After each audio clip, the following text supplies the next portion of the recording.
5, 4, 3, 2, 1.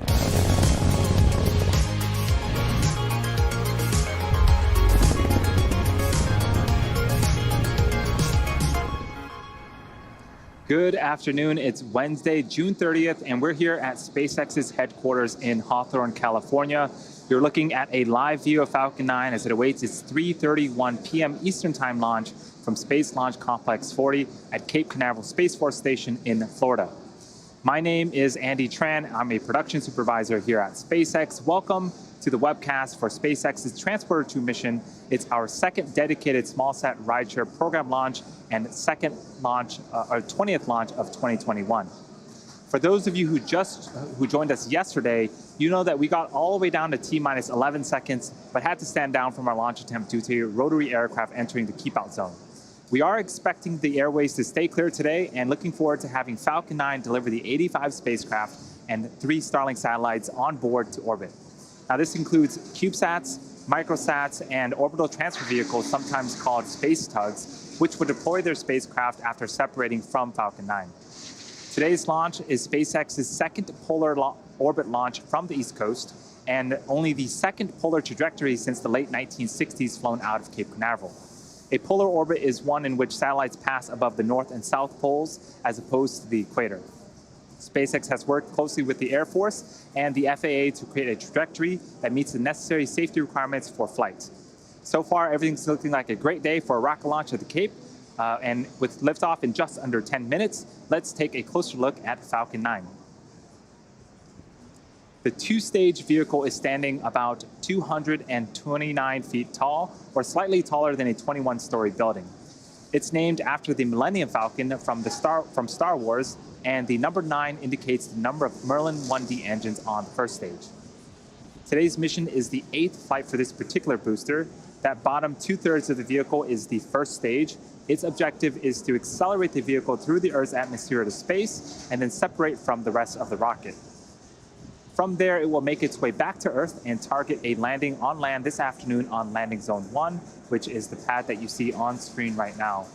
And if you're an Eastern Florida resident, you might even be able to see Falcon 9 over the ocean, or also hear one or more of the sonic booms as Falcon 9 makes its way back to land. On top of the first stage is the black carbon fiber inner stage. It connects the 2 stages and houses the pneumatic pushers that allow the first and second stage to separate during flight.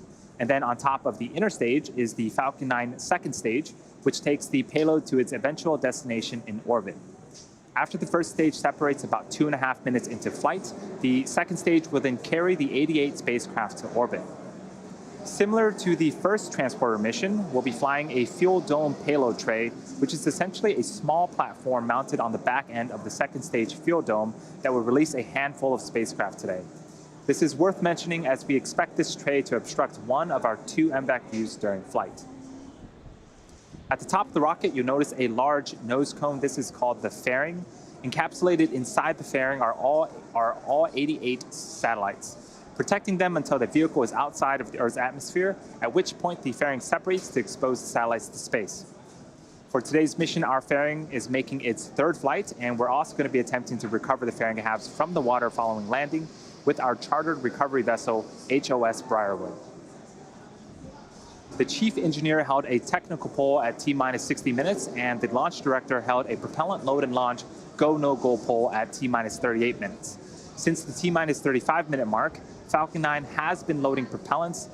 The vehicle is a bipropellant vehicle, which means it uses 2 types of propellants. For fuel, a refined form of kerosene called RP1, and for oxidizer, super chill liquid oxygen, we also refer to that as LOX. Currently, RP1 is fully loaded on the second stage and almost fully loaded on the first stage. Liquid oxygen loading is currently underway. We're also loading helium into storage vessels on the first and second stages. We take cold helium and run it through heat exchangers on the Merlin engines, and this hot helium is used to fill the empty volume in the tanks created by the engine pumps pulling propellant out of the stage. A few seconds ago, engine chill began. This is where we opened the pre-valves between the first stage prop tanks and the 9 Merlin engines. This allows a little bit of cold liquid oxygen to flow into the turbopumps, bringing them down to a temperature close to that of the super chill propellant that will soon be flowing through the engines at liftoff. We're at T-minus 6 minutes and 30 seconds and counting. The vehicle is healthy. We're tracking no issues so far.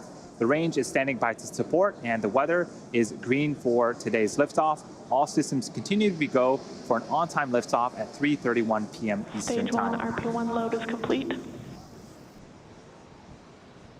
Today's launch will mark SpaceX's 20th mission of the year and the 127th mission to date.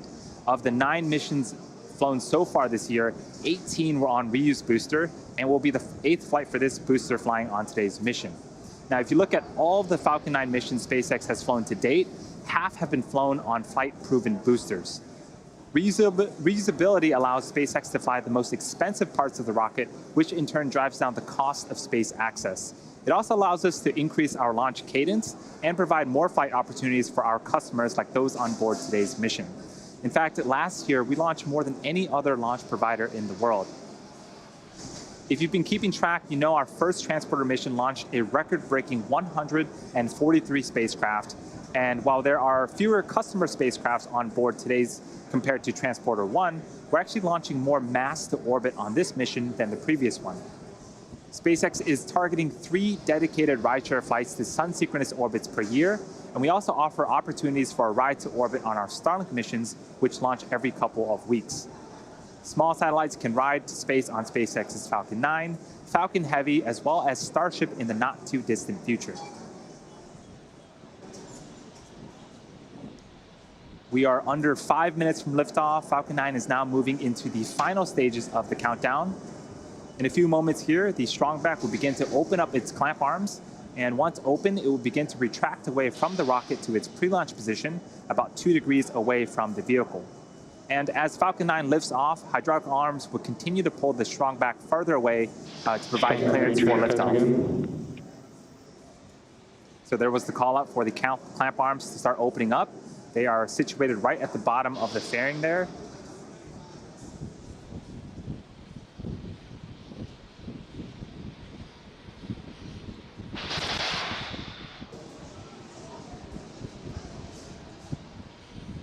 The strongback is part of the transporter erector, also called the TE. The TE's job is to roll Falcon 9 out to the launch pad, raise it to a vertical launch position, also route power, fluids, and communication to both the rocket and satellite. The TE has a launch mount that the first stage is clamped to, and the strongback that is hinged to that launch mount. And you can start to hear the hiss and pop of pressure venting from the rocket and the plumbing in the transporter erector. At this stage, the strongback should be reclined to its pre-launch position, again 2 degrees away from the vehicle.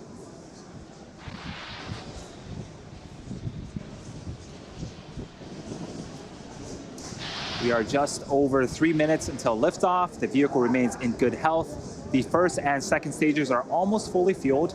Gaseous oxygen is also venting from the base of Falcon 9. That is the chillin of the Merlin turbopumps. About a minute before liftoff, you will hear the announcement that Falcon 9 is in startup, which means that the rocket's own internal flight computers are now autonomously controlling the launch countdown.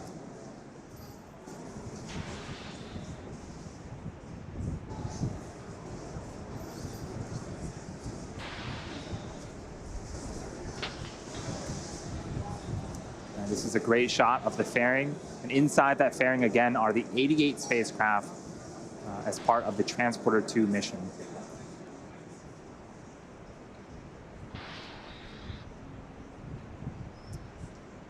Weather remains green, the range is also standing by to support, and as a reminder, if we don't get the opportunity to launch today, we do have a backup opportunity tomorrow at the same time.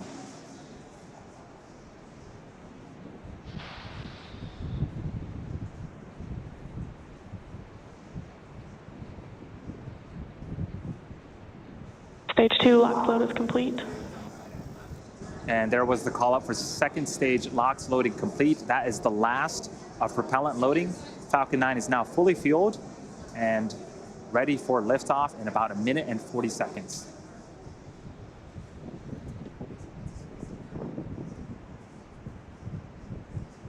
You can start to see some white clouds starting to form around Falcon 9. That is normal and expected for us at this stage in the countdown. When the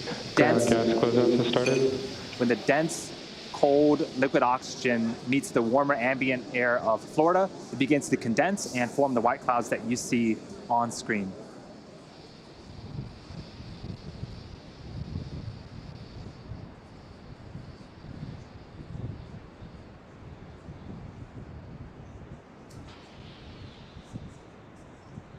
Falcon is in startup. Falcon 9 is in startup. You can start to hear some of the cheers here in Hawthorne. The first and second stages are beginning to pressurize for launch.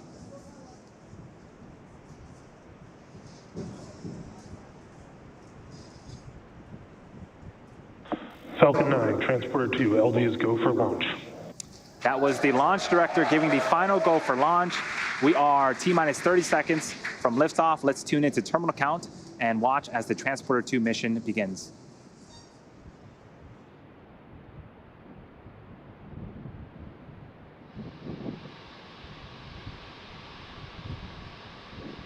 T-minus 15 seconds. 10, 9, 8, 7, 6, 5, 4, 3, 2, 1, 0. Ignition and liftoff.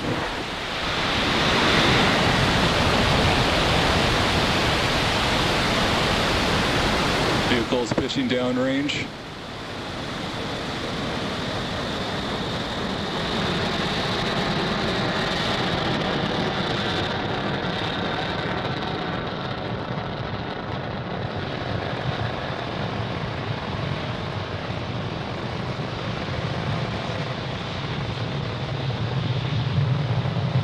First stage chamber pressure is nominal.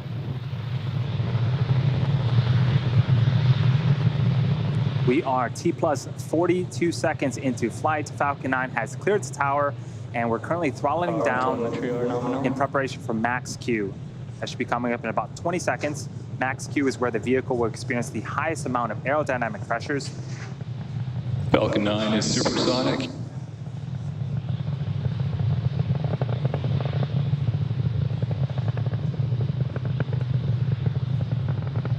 Max Q. And you heard the call out. We've passed the period of maximum aerodynamic pressure. Falcon 9 is now headed south along the Florida coast. All is looking good with the first stage trajectory. We have 5 events coming up in quick succession in about a minute. The first is main engine cutoff, also known as MECO, followed by stage separation, where the 2 stages will separate from one another. The first stage will then perform a flip to head back towards Florida, and the MVAC engine on the second stage will perform second engine start 1 and ignite that MVAC engine. Then the first stage will also begin its first of 3 burns, the boost back burn. And this is a view from the top of Falcon 9 looking down towards the 9 Merlin engines at the bottom of the first stage.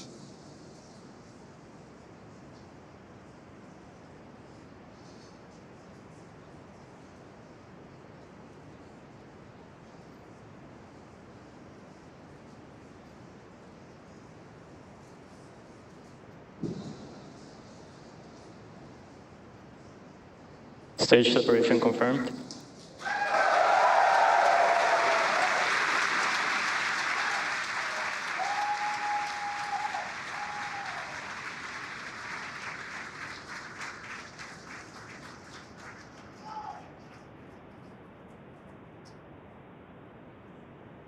And there you saw on screen, we had successful stage separation. The first stage started performing its flip maneuver.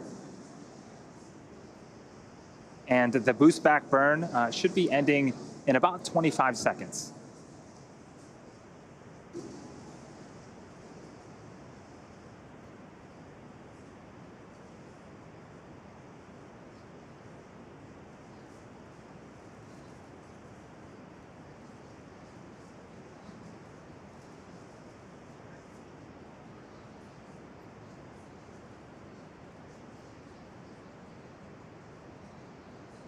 Stage 1 boost back shut down. And there was confirmation of a successful boost back burn. Again, that is the first of 3 burns for the first stage. Coming up next is fairing deploy in a few seconds here from the top of the second stage.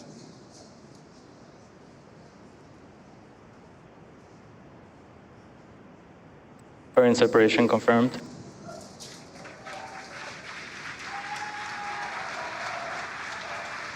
And off come the 2 fairing halves, and they have separated and fallen away from the vehicle, exposing the 88 spacecraft to the vacuum of space. As a reminder, the recovery vessel HOS Briarwood will be attempting to recover the fairing halves today from the water. So we are about T plus 4 minutes and 20 seconds into flight. We have a couple of views on screen. On the right-hand side is a view of our second stage Merlin vacuum engine, also known as the MVAC engine. It's currently in the first of 2 MVAC burns. This burn should last for until the T plus 8 minute and 24 second mark. About another 4 minutes left on this burn. And the next milestone will be for the first stage to perform its entry burn. That's what you're seeing on the left-hand side of your screen. Falcon 9 needs to execute an entry burn to slow itself down before hitting the dense parts of the atmosphere.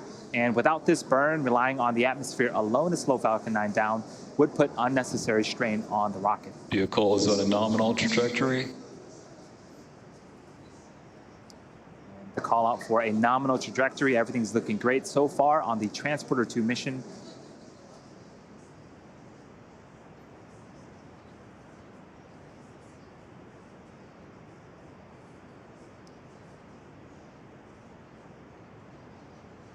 You also notice some honeycomb-like structures have deployed on the first stage on the left-hand side. Those are our 4 hypersonic grid fins positioned at the base of the inner stage. They help to orient the rocket during re-entry by moving the center of pressure. There's also some plumes of gas coming out. This is cold nitrogen gas, which helps with attitude control. Both are essential to make sure that we have a nice targeted landing back on landing zone 1 later on in today's mission. The second burn, the entry burn, is coming up in about 30 seconds. Watch for that on the left-hand side. You can also see there's a speedometer of sorts on the bottom left-hand side. That tracks the speed of the first stage, and when we begin the entry burn, we'll start to reduce the speed, and shortly after the entry burn ends, we'll hit the denser parts of the atmosphere and also begin to further reduce our velocity as the first stage continues to make its way back towards Earth.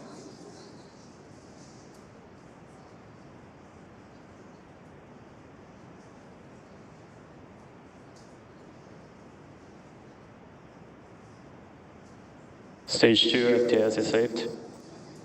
Stage 1 entry burn start up.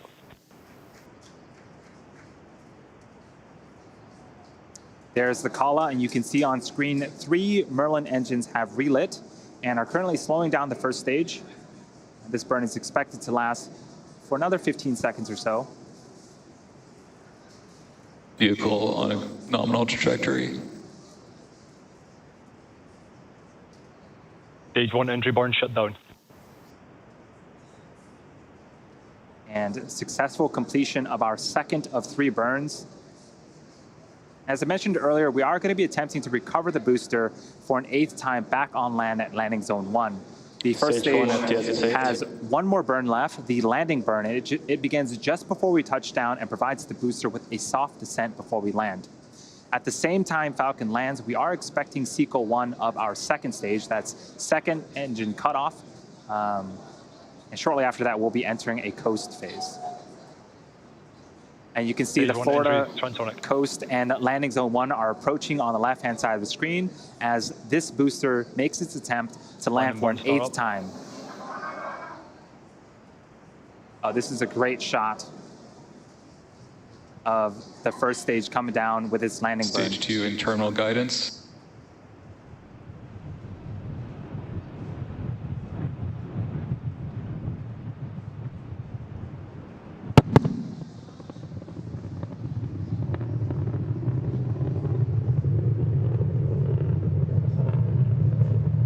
Stage 1, London light deploy. That was as smooth as I'd seen it. We had phenomenal shots all the way through the landing burn. You heard the sonic booms. This booster has landed for the 8th time. That is the 89th recovery of an Orbital-class rocket. Stage 1 nominal landing confirmed. And what a way to start Nominal off the orbit Transporter insertion. 2 mission. At the same time, we did have successful second stage, second engine cutoff, and confirmation of a nominal orbital insertion. We are now going to coast for the next 45 minutes or so while we wait for second engine start 2. Just a few minutes after that, we'll begin to deploy the 88 spacecraft on board this mission. We will see you back here around the T plus 53 minute and 30 second mark.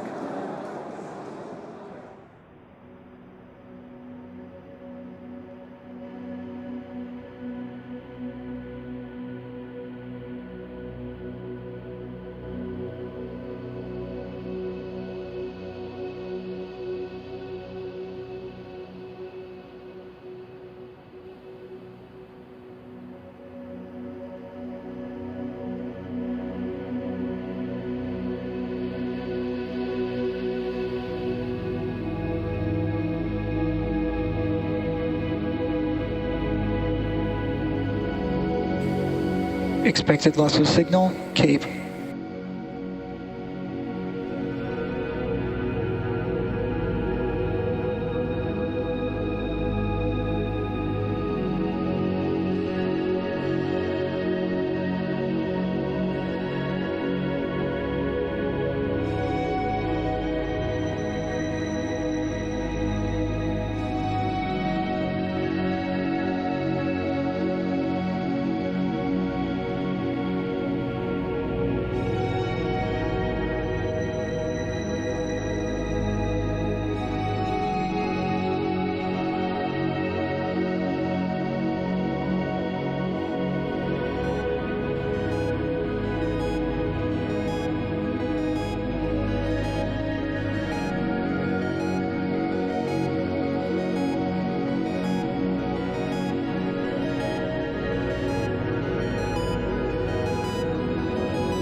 Welcome back to the Acquisition Transporter of 2 signal mission, to our Garcia. second dedicated rideshare mission. Falcon 9 lifted off at 3:31 p.m. Eastern Time from Cape Canaveral Space Force Station and had successful stage separation. We landed our first stage on landing zone 1 and successfully completed our first second stage burn. We are waiting to relight our MVAC engine on the second stage for a second and final burn. It's going to be a quick burn lasting about 2 seconds. And that should be coming up in about 15 seconds.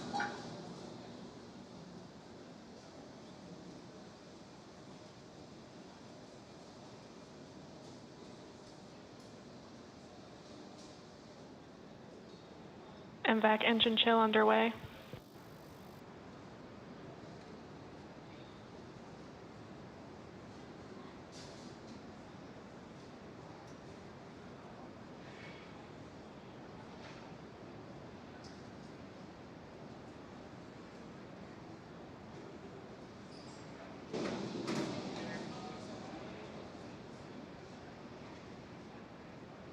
Nominal orbit insertion.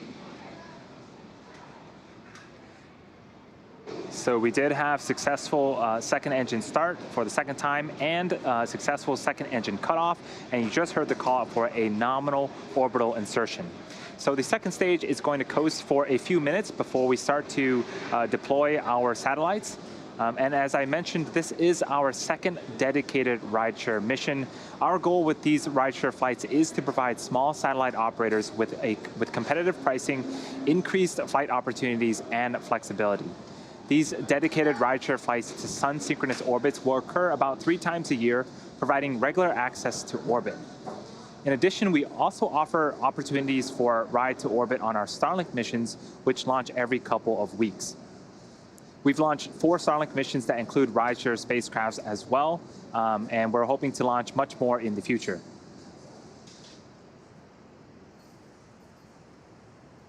So coming up in about 2 minutes, we are expecting the start of the deployment sequence. There will be 31 deployments for 88 spacecraft, which will occur over a 30-minute period of time. This includes CubeSats, microsats, and orbital transfer vehicles, sometimes called space tugs, which will deploy their spacecraft after separating from Falcon 9, and also 3 Starlink satellites. Many of these deployments will be grouped within seconds of each other, while others may be a minute or more apart. This is a look at the order of deployments between now and the final deployment around the T+1 hour and 27-minute mark. You should hear the call out from our mission operators as each deployment happens. And to keep in mind, most of these deployments include multiple satellites. So while there are 31 deployments, at the end, we will have put 88 satellites into orbit, again, including our 3 Starlink satellites.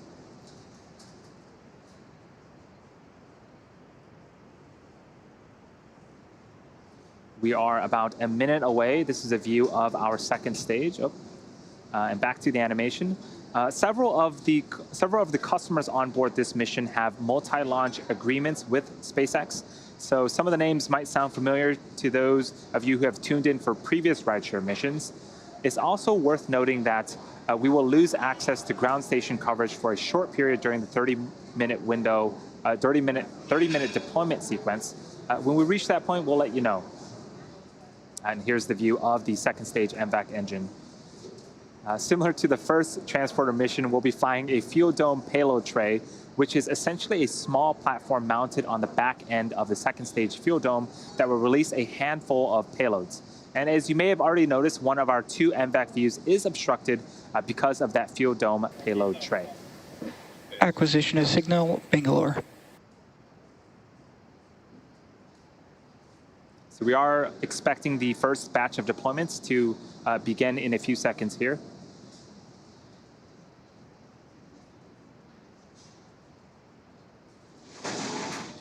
Base 1, separation confirmed.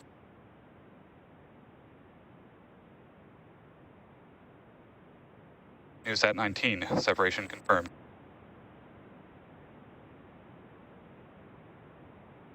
First ISI satellite, separation confirmed.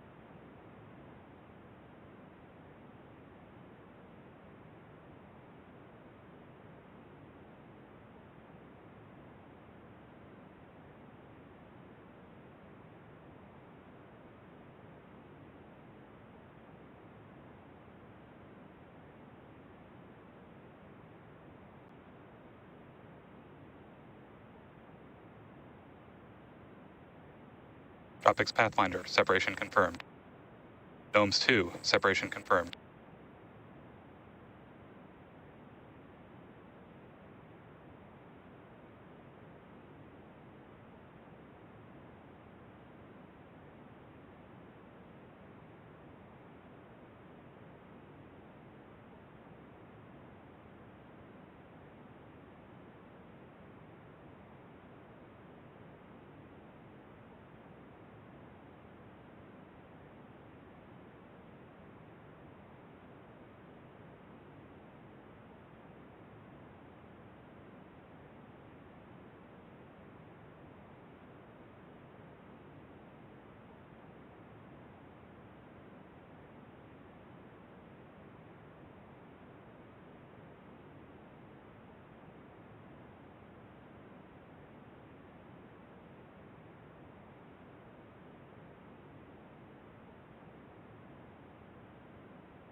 Second ISI satellite, separation confirmed.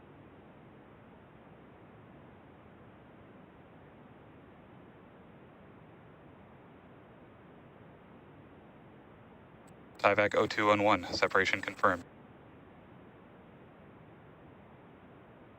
YAM 3, separation confirmed. Tubin, separation confirmed.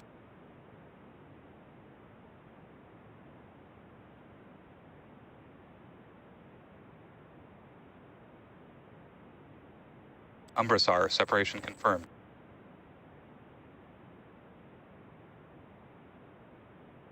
Ion satellite carrier, separation confirmed.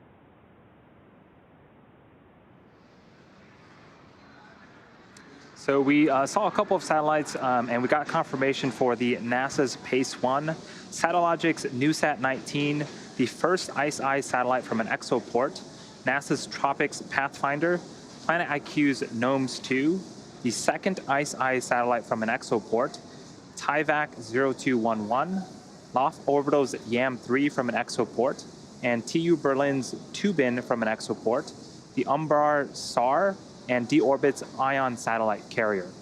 We were expecting to hear the call out for TIVAC 0173, so we're going to check in with the teams and see if we can give you guys an update a little bit later.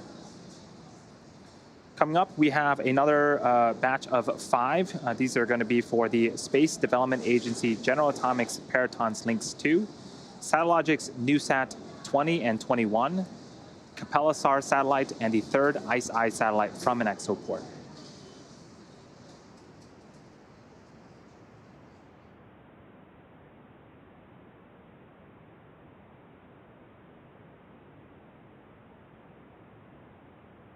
Lynx 2, separation confirmed.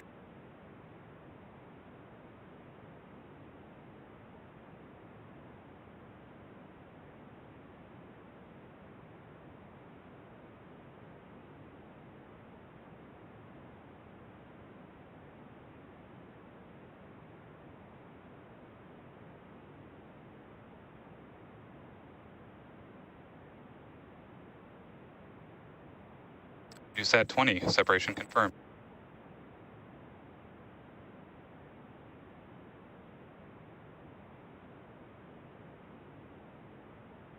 NewSat 21, separation confirmed.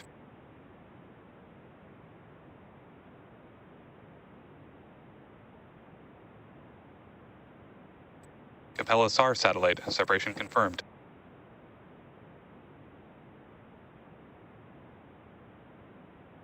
Third ICE-I satellite, separation confirmed.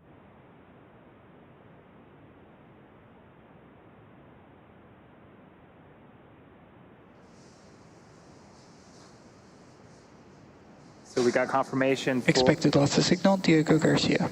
We got confirmation for 5 more deployments. That was the Space Development Agency General Atomics Peritons Lynx 2, Satellogic's NewSat 20 and 21, the Capella SAR satellite, and the third ICE-I satellite from an exoport. For those that are wondering, exoport is an adapter, special adapter built by our ExoLaunch customer. We are about halfway through the 31 total deployments on today's mission. And coming up, we have 2 more deployments. These are going to be for the Space Development Agency General Atomics Lynx 1, as well as the DARPA Space Development Agency Air Force Research Laboratories Mandrake 2 Able.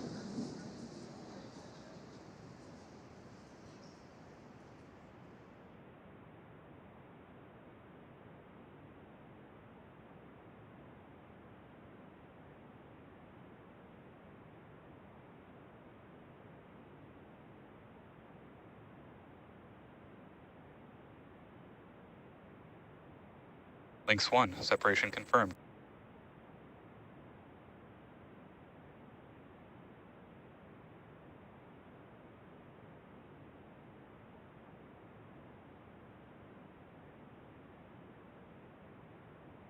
Mandrake 2 able, separation confirmed.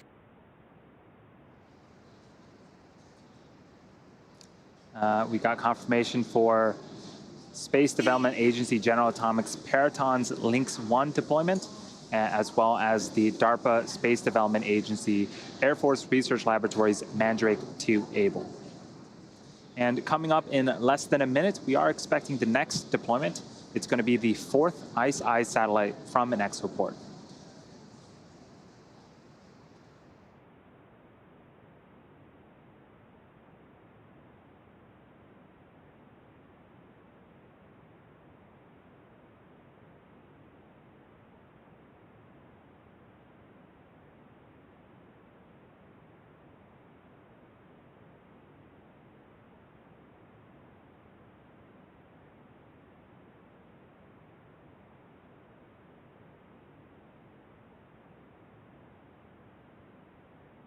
Fourth ICE-I satellite, separation confirmed. And that was confirmation of the 4th ICE-I satellite from an exoport. The next batch of deployments, there's going to be 6 of them. It is for Swarm's 1st and 2nd Space B cluster from an exoport, NanoAvionics D2 Altacom 1 from an exoport, Spire's Lemur number 1 from an exoport, Satellogic's NewSat 22, and Loft Orbital's YAM2 satellite.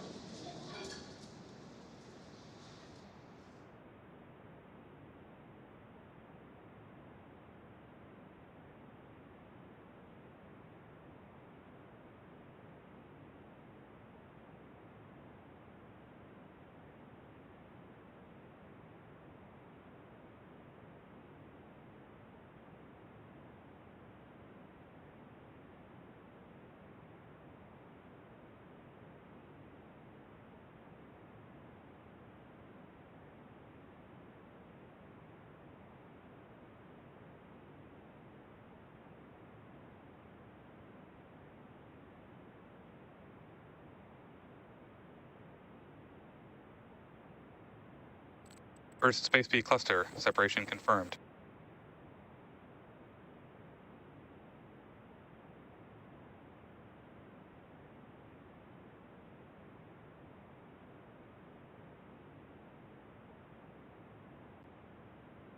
Second Space B cluster, separation confirmed.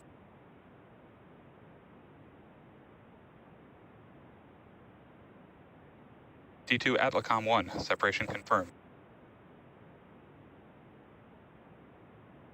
Lemur number 1, separation confirmed.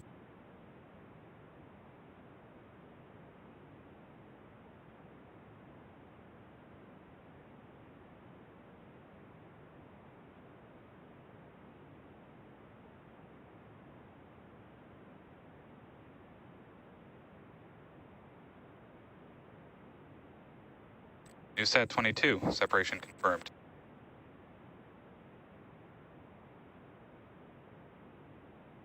YAM2, separation confirmed. And we got some really cool views of the satellites separating. That was for Swarm's 1st and 2nd Space B cluster from an exoport, NanoAvionics D2 Altacom 1 from an exoport, Spire's Lemur number 1 from an exoport, Satellogic's NewSat 22, and Loft Orbital's YAM2 satellite. The next two deployments are going to happen during a blackout period, which means that we lose camera views and telemetry. While we wait to regain access to ground station coverage in a few minutes, sit back and follow along with our animation that shows you where we're at in the mission. We'll see you back here at the T+ 1 hour and 15-minute mark.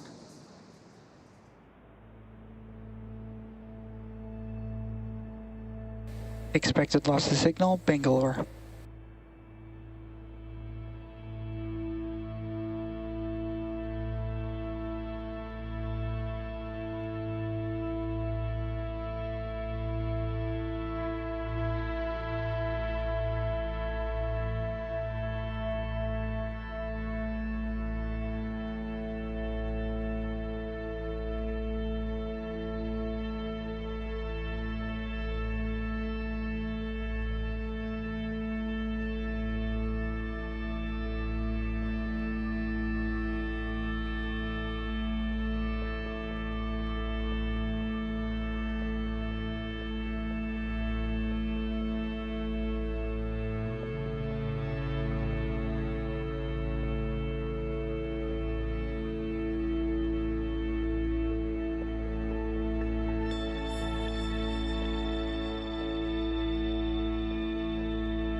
Welcome back to the webcast for Transporter 2, SpaceX's second dedicated smallsat rideshare program mission.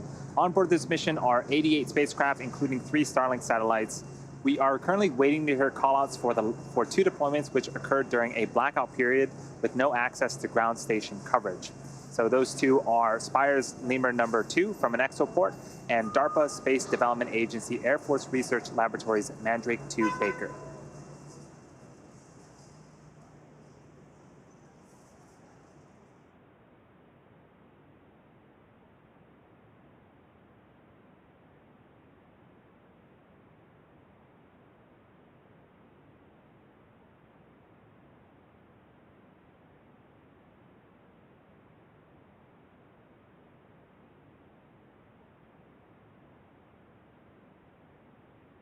Lemur number 2 and Mandrake 2 Baker, separations confirmed.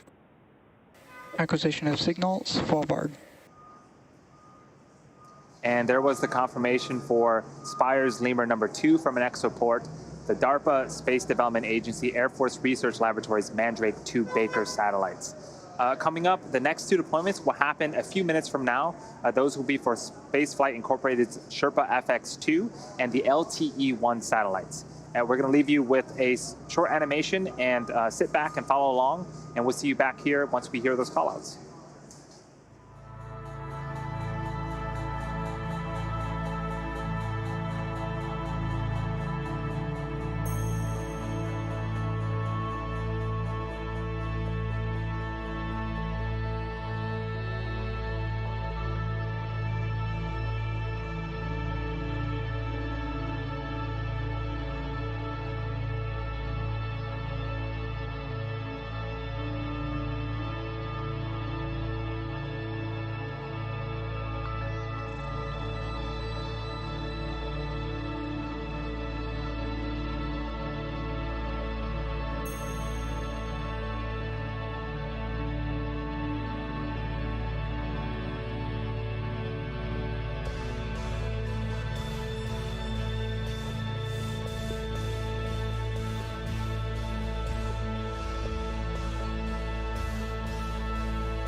Acquisition of signal, Thule. Welcome back once again to the webcast for Transporter 2, SpaceX's second dedicated small-sat rideshare program mission. We have two deployments coming up. These are going to be the last two for our rideshare customers. They are for Spaceflight Incorporated's Sherpa FX2 and Sherpa LTE-1.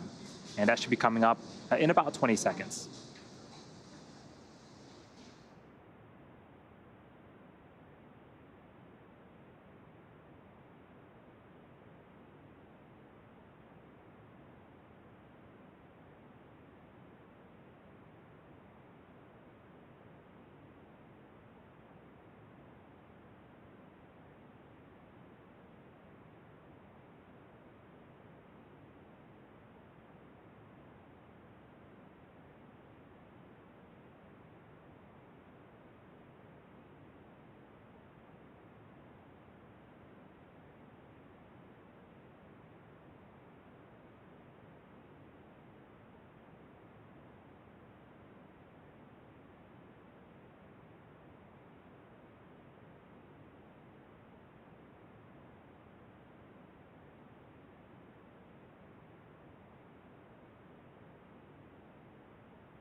Sherpa FX2 separation confirmed.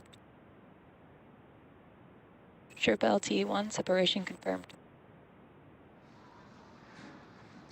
And you see on screen and heard the confirmation.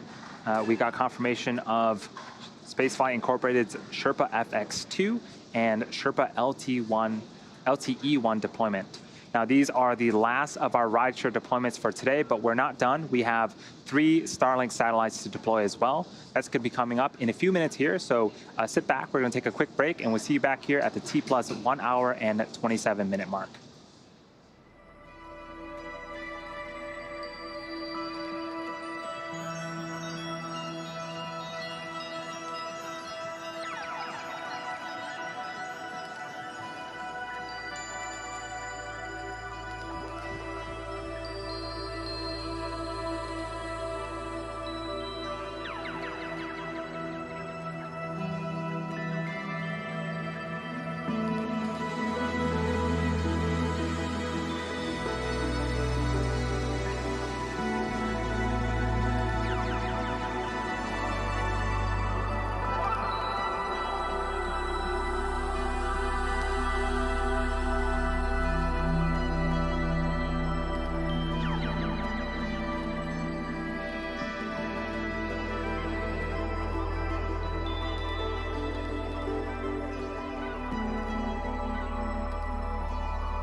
and welcome back to the webcast for SpaceX's Transporter 2 mission. If you're just joining us, we are close to the end of today's mission, which launched this morning from Cape Canaveral Space Force Station in Florida at 3:31 p.m. Eastern Time. We then had 2 successful ignitions and shutdowns of the second stage Merlin vacuum engine, then successful deployment of a majority of our spacecraft for our commercial 0173, and separation confirmed. Government customers. We were also able to successfully recover our first stage for an 8th time on our landing zone. We just had the confirmation of the TIVAC 0173 satellite. So all payloads so far are have been confirmed for deployment, and we have 3 Starlink satellites to go, and we are expecting confirmation of that deployment here shortly.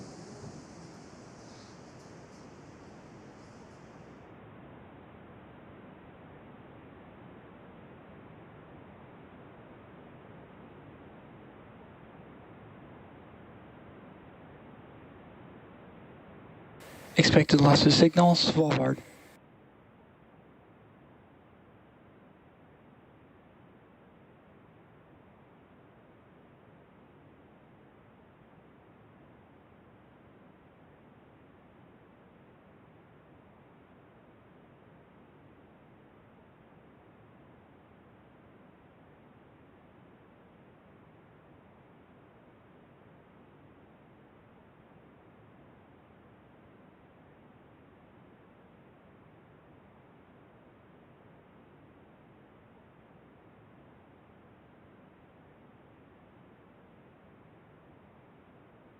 Starlink deploy confirmed. And there goes our 3 Starlink satellites. Again, that is 88 spacecraft confirmed for deployment on today's Transporter 2 mission. With that said, we will be bringing our webcast to an end. We would like to thank all of our rideshare customers for their support on today's mission. We would also like to thank the United States Air Force for range support, as well as the Federal Aviation Administration for licensing. Continue to follow us on SpaceX.com for future missions and milestones, as well as our Twitter and Instagram profiles. And if you are excited by what you've seen today and want to join our team, visit SpaceX.com/careers to learn more about working at SpaceX. And as always, thank you to all of our viewers for your continued support, and have a great rest of your day.